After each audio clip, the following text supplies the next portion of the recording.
On the morning of October 14th, 1873, Silas Yount stood in the doorway of Haskins General Store in Riddle Creek, Tennessee, and listened to three men laugh at him. The autumn wind pushed copper-colored leaves across the porch boards. Inside, behind the counter, Earl Haskins leaned on his elbows and grinned at two farmers who sat on upturned nail kegs near the pot-bellied stove. 2,000 pounds, Earl said again, shaking his head. The man hauled 2,000 pounds of potatoes into a hole in the ground. The farmer named Clyde Jessup slapped his knee. Lord Almighty, that's 10 wagon loads at least. What's he figure on doing, feeding the moles? Feeding himself, I expect, said the other man, Willard Bunch, though a man who lives in a cave like a bear might be half mole himself. Silas did not step inside. He stood with his hat in his hands and a list of supplies folded in his coat pocket. He was 31 years old, lean and sharp-featured, with the kind of quiet gray eyes that noticed things other people walked past. He had come to town for salt, lamp oil, and 20 yards of cheesecloth. Instead, he had found his name being passed around like a joke. He put his hat back on and walked to the feed store instead. Words were just sounds. They couldn't hurt him unless he let them. 7 months earlier, in March of that year, Silas had stood in a lawyer's office in Knoxville and learned that his father, Eldon Yount, had divided his estate among his 3 sons with surgical precision. The eldest, Martin, received the farmhouse and 80 acres of bottomland along Clinch River, the best soil in Anderson County. The middle brother, James, got the sawmill and the timber rights to 40 acres of old-growth oak and hickory. To Silas, the youngest, Eldon Yount had left 212 acres of steep, rocky hillside in an unincorporated hollow called Riddle Creek, 18 miles from the nearest town of any size. The land was mostly cliff face, laurel thicket, and a series of limestone caves that local children dared each other to enter. Martin had put his hand on Silas's shoulder in the lawyer's office and said, "I'm sorry, brother. I don't know what he was thinking." But there was no sorrow in Martin's voice, only the careful tone of a man who knows he has won and wants to appear gracious about it. James said nothing at all. His wife, Cordelia, who had accompanied him, pressed her lips together and looked at Silas with an expression that suggested he had gotten exactly what he deserved for spending his years reading books instead of working the fields. Silas had, in fact, spent a good deal of his youth reading. While Martin plowed and James split logs, Silas had borrowed every volume he could find: agricultural journals, geological surveys published by the state of Tennessee, a battered copy of Humboldt's Cosmos that a school teacher had given him when he was 14.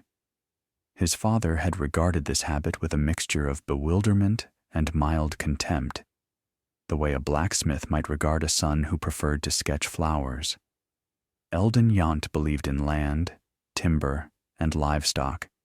He could not see the value in a boy who sat on the porch and read about the composition of limestone. Silas arrived at Riddle Creek on March 29, 1873, with a wagon carrying his tools, his books, a cast-iron stove, and enough provisions for 3 months. The hollow was exactly as forbidding as the lawyer's description had implied. The hillside rose at a steep angle from a narrow creek bed, dense with hemlock and rhododendron. The rock faces were pale gray limestone, cracked and fissured, streaked with iron stains the color of dried blood. At the base of the largest bluff, roughly 400 feet above the creek, he found the main cave entrance, a dark mouth perhaps 10 feet wide and 7 feet tall, shaped like an arched doorway. He lit a lantern and stepped inside. The passage widened almost immediately into a chamber, perhaps 30 feet across and 12 feet high. The floor was dry, level, and covered with a fine layer of clay silt. The walls were smooth, carved by water over millennia into gentle curves. But what struck Silas, what stopped him in his tracks and made him hold the lantern higher, was the temperature. Outside, the March air was raw. A thin crust of ice still clung to the creek banks. His breath had been visible all morning. Inside the cave, the air was mild, almost warm. He held his hand out and felt no draft, no chill, just stillness and a soft, earthy dampness that smelled of wet stone and deep thyme. He had read about this. In his geological surveys, in the Smithsonian reports he had pored over by candlelight as a boy. Caves maintained a nearly constant temperature year-round, typically close to the average annual temperature of the region. In eastern Tennessee, that meant somewhere between 54 and 58 degrees Fahrenheit. Cool in summer. Warm enough in winter to keep water from freezing. Warm enough, he realized, to keep food from freezing too. That first night, Silas slept inside the cave on a canvas bedroll and woke to silence so complete he could hear his own heartbeat. The lantern had burned down to a faint orange glow. The darkness around him was absolute and ancient. He was alone in a way he had never been. No brother's voice, no father's disapproval, no town watching and judging. Just stone and silence and the faint drip of water somewhere deeper in the passage. He lay there for a long time and felt something he had not expected. Not fear, not loneliness, relief. Over the following weeks, Silas explored the cave system methodically. The main chamber connected to a series of smaller rooms through narrow passages, some barely wide enough to squeeze through, others opening into spaces as large as a church sanctuary. He mapped every passage with a compass and a measuring cord, recording distances and ceiling heights in a leather-bound journal. He noted the temperature in each chamber with a mercury thermometer he had brought from Knoxville. The readings were remarkably consistent. 56 degrees in the main chamber, 55 in the deeper rooms, 57 near the entrance where outside air mixed with cave air. The variation across seasons, he would later confirm, was no more than 2 degrees. The cave breathed. He noticed this on still days. In the morning, air flowed gently outward from the entrance, and in the evening it reversed, drawing cool air inward. This was convection. The cave's internal temperature differing from the external air created a slow, constant circulation. It meant the air inside was never stale, never damp enough to breed mold. It was, Silas realized, a natural ventilation system more efficient than anything a man could build. He established his living quarters in the main chamber. He set up the cast iron stove near the entrance where the natural draft would carry smoke outward. He built a sleeping platform from hewn logs and a writing desk from flat stones stacked and topped with a planed board.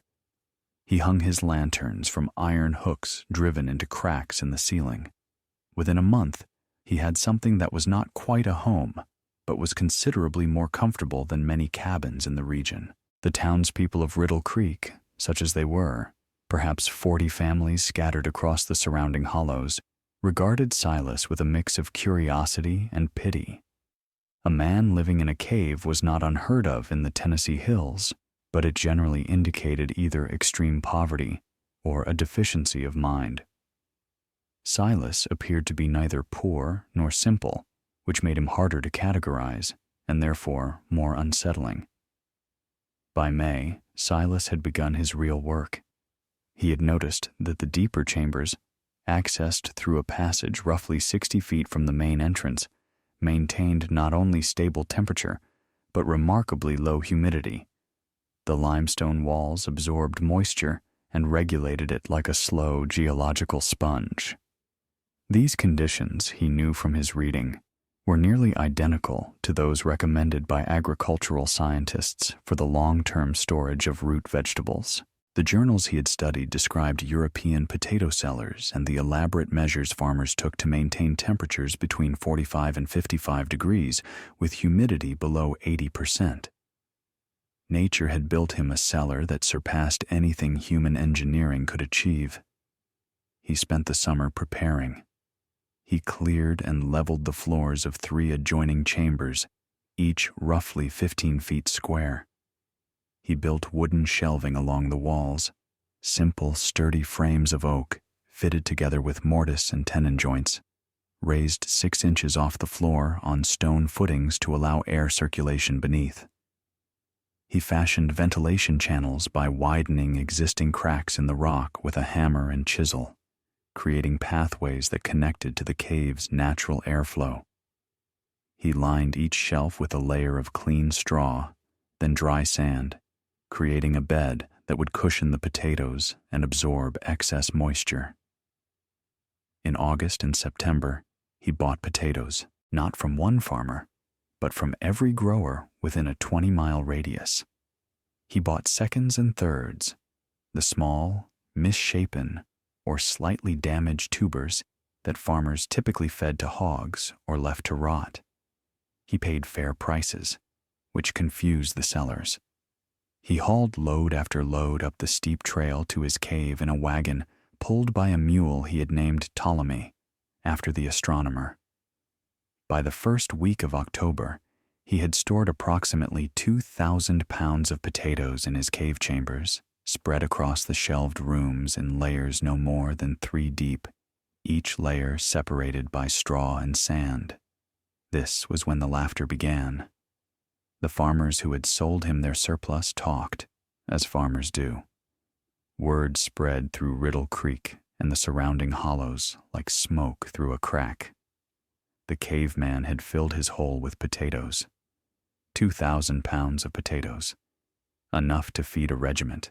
The man who lived like a bear was now hoarding food like a squirrel, and the whole enterprise struck everyone as the funniest thing they had heard since old Delbert Shook's mule fell through the church roof.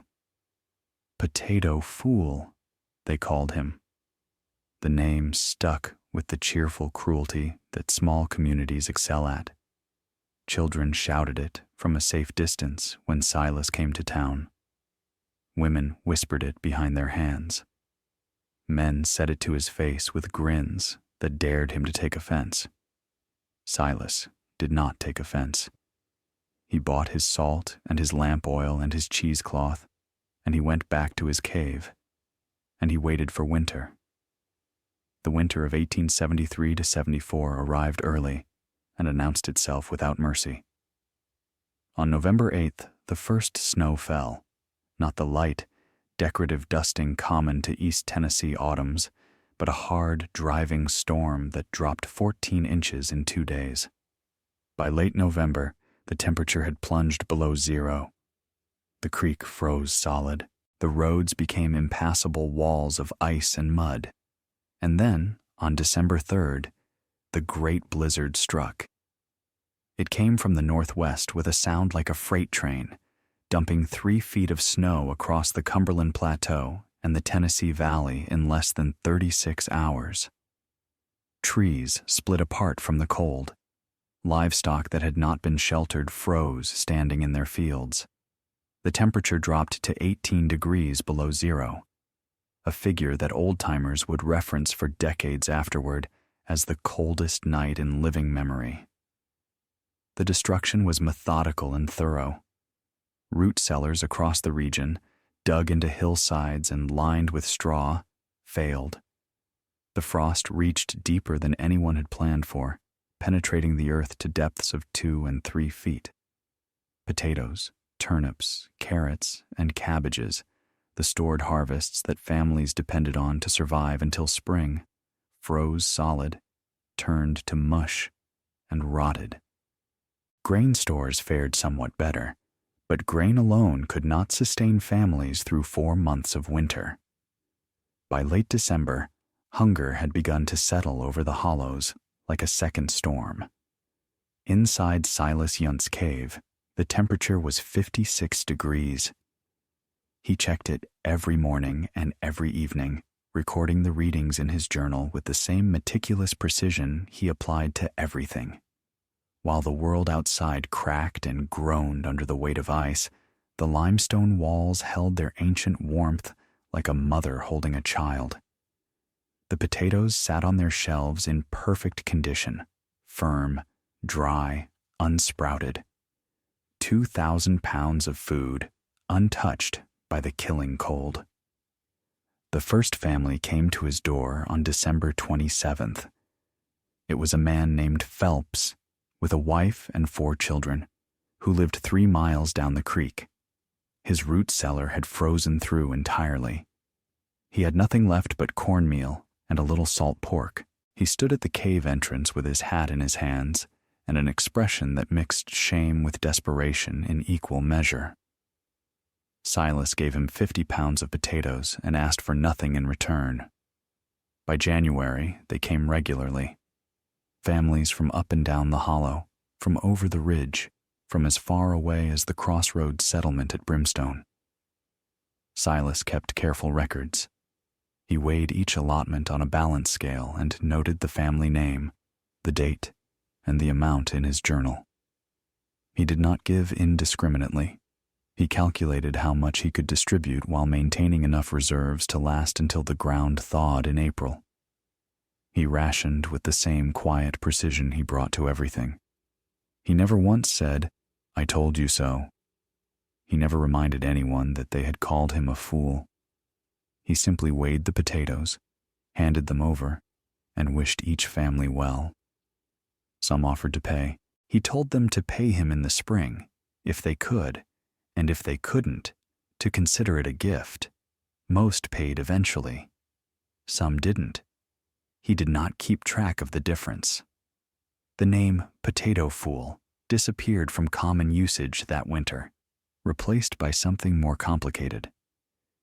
People didn't know quite what to call a man who had outsmarted the worst winter in memory through nothing but books, observation, and patience. Some called him clever. Some called him lucky. A few, the honest ones, called him wise. Among the honest ones was a woman named Clara Dietrich. She was 27, the daughter of a German immigrant family that had settled in the valley 2 years prior. Her father, Heinrich, was a trained botanist who had worked at the Erfurt Agricultural Institute before emigrating and who now grew medicinal herbs on a small plot near the river. Clara had inherited her father's scientific mind and his habit of asking questions that other people found unnecessary. She came to the cave in February, not for potatoes, but out of curiosity. "I want to see how you've done it," she said, standing at the entrance with a lantern of her own and a notebook tucked under her arm. She was not beautiful in the way that men in the hollows typically valued. She was tall, angular, with ink-stained fingers, and an expression of alert interest that some mistook for severity. Silas saw it differently. He saw someone who looked at the world the way he did, as a series of questions waiting to be answered. He showed her everything: the shelving system, the ventilation channels, the temperature logs, the humidity observations. She asked precise questions about the limestone's thermal properties and about the rate of moisture absorption in the sandstone layers that interbedded with the main limestone formation. She took notes. She sketched the shelf design. She suggested that the deeper chambers, being slightly cooler, might be better suited for apples, which preferred temperatures closer to 32 degrees than the 55 the main chambers held. "You would need to modify the airflow," she said, tracing a line on her sketch. "Create a channel to the surface that would allow colder air to sink into the lower chambers while the upper chambers retain their natural warmth. Stratified storage." Silas looked at her sketch and then looked at her and felt something shift inside him, like a stone settling into its proper place. They saw each other frequently that spring. Clara came to the cave twice a week, sometimes with her father, sometimes alone, always with her notebook. They discussed soil chemistry and limestone porosity, and the migratory patterns of the chimney swifts that nested in the upper passages. They argued about the optimal depth for root storage. She favored deeper chambers for their stability. He preferred shallower ones for their accessibility. And both enjoyed the argument more than the resolution. One evening in April, walking back down the trail toward her family's farm, Clara stopped and looked back at the cave entrance glowing faintly with lantern light against the darkening hillside. "It's beautiful," she said. "Most people see a hole in the ground. You saw a home." Silas, who was not given to sentiment, found that he could not speak for a moment. He nodded. She smiled. The silence between them was comfortable and warm, like the air inside the cave. They were married on June 14th, 1874, in a small ceremony at the Lutheran Church in Brimstone. Heinrich Dietrich gave the bride away with the satisfied air of a man who had been waiting for someone intelligent enough to deserve his daughter. That spring and summer, Silas and Clara expanded the operation together. They implemented Clara's stratified storage design, using the cave's natural temperature gradient to create separate zones for different crops. The upper chambers, at 55 to 57 degrees, remained ideal for potatoes, turnips, and beets. A deeper chamber, cooled by a surface vent that Clara engineered, maintained 42 degrees and proved perfect for apples and pears. A third zone, where a natural spring kept humidity high, stored cabbages and onions in conditions that kept them crisp well into March. Silas began charging for storage. Not much, 50 cents per 100 pounds per season, but farmers who had lost everything the previous winter were eager to pay. By the fall of 1874, he was storing not only his own provisions, but the surplus of 11 neighboring families. By 1876, the number had grown to 30. He used the income to improve the cave, installing proper wooden doors at each chamber entrance, building stone steps down the steeper passages, adding a small rail system with a wooden cart to move heavy loads through the tunnels. News of the cave's performance spread beyond the immediate hollow. A circuit-riding preacher named Reverend Asa Coggins, who traveled between congregations scattered across the Cumberland foothills, carried the story with him like a parable. He had seen the suffering firsthand: children with hollow eyes, mothers boiling bark for soup, old men sitting in darkened cabins with nothing left to burn. And he had seen Silas Yunt standing at his cave entrance in the bitter cold, weighing potatoes on a balance scale with hands that were steady and unhurried, giving away food to people who had mocked him 2 months before. Coggins told the story at every stop, and it lost nothing in the telling. By the time the snow melted in late March, Silas had distributed nearly 1,200 pounds of potatoes, more than half his total store. He had kept 800 pounds for himself and Clara's family, which proved more than sufficient. The remaining stores lasted well into May, when the first spring greens appeared along the creek banks. He had fed his neighbors through the worst winter in a generation, and he had done it not through charity alone, but through foresight, through the simple, radical act of paying attention to what the earth was telling him. He also began teaching. Farmers came to study his methods, and he showed them freely.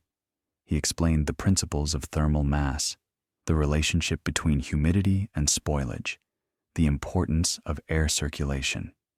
He drew diagrams and lent his books. Some farmers adapted his techniques to their own root cellars with considerable success, insulating their underground stores with layers of straw and stone that mimicked, however imperfectly, the cave's natural regulation. Those who lacked caves or suitable hillsides continued to store with Silas, and the annual ritual of hauling wagon loads of produce up the trail to Riddle Creek became as much a part of the local calendar as planting or harvest. In 1878, a professor of geology from the University of Tennessee named Dr. Amos Renwick visited Riddle Creek to study the cave system. He had heard about Silas's operation from a former student who taught school in the valley. Renwick spent 3 days in the caves, taking measurements and rock samples, and emerged shaking his head in admiration. "You've built the most efficient cold storage facility in the state," he told Silas, "and you've done it by doing almost nothing. You understood what the mountain was already doing and simply put it to use." Renwick published a short article in the Tennessee Agricultural Review describing the Riddle Creek cave storage system. He noted that the limestone formation, dating to the Ordovician period, some 450 million years ago, had been slowly shaped by groundwater into a network of chambers whose thermal properties were remarkably stable. The cave's consistent temperature, he wrote, resulted from the enormous thermal mass of the surrounding rock, millions of tons of limestone that absorbed heat in summer and released it in winter, creating an environment that varied by less than 3 degrees across the entire year. It was, he concluded, a natural ice house and root cellar combined, and Silas Yount had been the first person to recognize its potential. The article brought visitors. Farmers from other counties came to see the operation. A representative from the State Agricultural Commission visited in 1880 and wrote a favorable report. Silas received letters from as far away as Ohio and Virginia, asking for details about his methods. He answered everyone in his careful, unhurried hand, describing the principles and including sketches of his shelving designs. The years turned the way years do, slowly when lived, quickly when remembered. Silas and Clara had 4 children, 2 boys and 2 girls. The eldest, Thomas, born in 1875, developed his father's love of reading and eventually attended the University of Tennessee, where Dr. Renwick became his mentor. The second child, Anna, inherited Clara's botanical knowledge and her grandfather, Heinrich's careful way with plants. The younger boy, William, had a gift for carpentry and engineering that surpassed even his father's, and the youngest, Margaret, possessed a sharp business mind that would prove essential in later years. The cave operation grew steadily. By 1885, Silas was storing produce for over 60 families and had expanded into the preservation of dairy products, butter and hard cheeses that kept beautifully in the cool, stable environment. He hired 2 assistants and built a proper wagon road up to the cave entrance. The income was modest but reliable, and it supported a comfortable life in the house he and Clara had built on a flat bench of land just below the cave, using timber from his own hillside and stone quarried from the cliff face. Martin, the eldest brother, fared less well. The bottomland farm that had seemed like the superior inheritance proved vulnerable to the very river that made it fertile. A catastrophic flood in 1879 destroyed his crops and drowned half his livestock. He rebuilt, but a second flood in 1884 broke him. He sold the land at a loss and moved to Knoxville, where he worked as a clerk in a hardware store until his death in 1891. He and Silas had not spoken in years. James, the middle brother, sold the sawmill in 1882 after the best timber had been cut and the remaining stands were too young to harvest profitably. He moved to Memphis and opened a dry goods store that failed within 2 years. Cordelia left him. He drifted west and was last heard from in a letter postmarked from Abilene, Texas, in 1886. The letter, addressed to Silas, contained a single line. "You were the smart one after all. Silas folded the letter and placed it in his journal without comment. Silas never spoke ill of his brothers. When asked about them, and people did ask, because the contrast between his success and their failures made for irresistible gossip, he would say only that every man's path was his own and that he had been fortunate in his. This was not false modesty. Silas genuinely believed that fortune had played its part. He had been given a cave by accident of birth order and a mind that could see its value by accident of temperament. That these accidents had aligned was something to be grateful for, not boastful about. Clara continued her work with the storage system, refining the techniques over the years and corresponding with agricultural scientists at universities in Tennessee, Virginia, and Pennsylvania. She published 2 papers in the Tennessee Agricultural Review, one on humidity regulation in natural cave environments, and another on the comparative shelf life of root vegetables stored under various conditions. These papers were cited for decades afterward by researchers studying food preservation. Heinrich, who lived with the family until his death in 1883, spent his final years cataloging the plant species that grew in and around the cave entrance, identifying 3 varieties of fern that had not been previously documented in the region. The Great Blizzard of 1886 tested the system again and confirmed what the winter of 1873 had first demonstrated. While root cellars across the county froze and families scrambled, the Riddle Creek caves held steady at 56 degrees. By then, enough families stored their provisions with Silas that the community weathered the winter with minimal hardship. The county newspaper ran an article with the headline, "Caveman of Riddle Creek Saves the Hollow Again," a phrase that made Silas uncomfortable, but that Clara clipped and pinned to the kitchen wall with visible satisfaction. In his later years, Silas spent his mornings in the cave and his afternoons on the porch of the house reading. His library had grown to over 300 volumes: geology, botany, agriculture, history, and a well-worn copy of Humboldt's Cosmos that still bore the bookplate of the schoolteacher who had given it to him 40 years before. He read with the same quiet concentration he had brought to everything in his life, following each sentence the way he had once followed each cave passage, patiently, attentively, certain that there was always more to find. He died on September 12, 1901, at the age of 59. It was autumn, and the hills around Riddle Creek were lit with the gold and crimson of sugar maples turning. Clara found him in his chair on the porch with a book open on his lap, a new volume on soil chemistry that Thomas had sent from the university. His expression, she said afterward, was peaceful. He looked like a man who had simply finished reading and closed his eyes. His last words, spoken to William the evening before, had been about the cave.